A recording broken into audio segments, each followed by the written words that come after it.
Good morning, good morning, good morning. Here is a short story for you, okay? It is called The Breakthrough. I'm going to make a note of that because I'm going to put it on my blog too, and I want to have it under the same name. Hold on one second. Whew. All right, today is the 13th. Okay, let's just do this.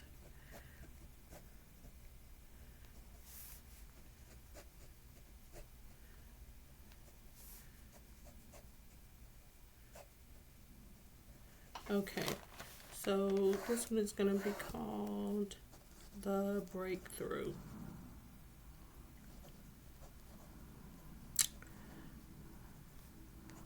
All right, so I hope that while I was doing that, you guys were liking this video, sharing this video, subscribing to the channel, and hitting the notification bell, okay? And as I mentioned before, my blog is misscoletha.wordpress.com. So please go over there, like, share, comment, all the things, okay? All right. And thank you guys for that. Love y'all for that. Okay, so this one is a transition story, okay? It's going from one phase of life to another, okay? I got my coffee. Y'all got your coffee? All right, so the main character's name is Sarah, okay? And I said it in Washington State. All right, so you ready? Here we go. Sarah leaned against the railing of the Washington State Ferry, the saltwater spray misting her face. In her pocket, her hand was clenched around a small bronze key. It wasn't just the key to a new apartment.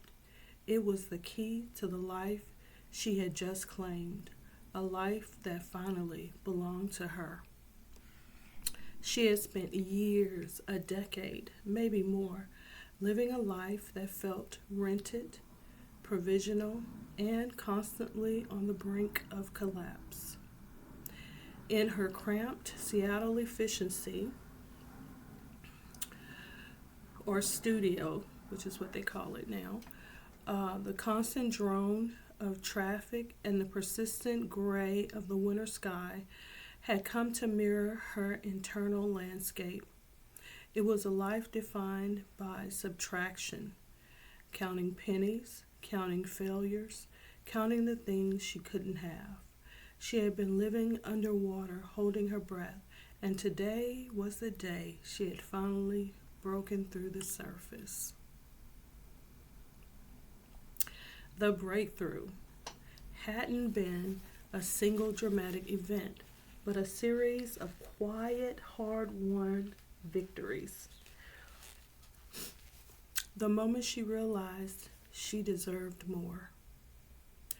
The difficult conversation with her old landlord, the accepted job offer in East Sound, the day she looked at her packed suitcase and realized that everything she owned was in it. Orcas Island rose before her, a jewel-toned labyrinth of emerald and turquoise. It was wilder than Seattle, more expansive. Mount Constitution loomed, its shoulders wrapped in mist, its peak offering a perspective that had always been out of reach from Seattle's city streets. The ferry roared, the gangway lowered, and Sarah walked into the land she had chosen. The key slid perfectly into the lock of her new apartment, a sun-drenched space above a small bookstore. It smelled of old paper and cedar. When she opened the window, the air was different. It smelled of brine and the deep, rich loom of the forest, a smell that felt like possibilities. As she looked out over Fishing Bay, a tear finally broke loose. It was not a tear of sorrow, nor even a tear of relief. It was a tear of sheer, uncomplicated joy. The suffering hadn't won. The destitution hadn't hollowed her out. She had won. Sarah wasn't just starting over. She was, for the first time, just beginning.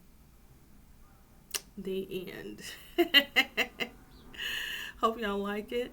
Like this video, share this video, comment below, and if you haven't already, subscribe to the channel. Thank you. Bye.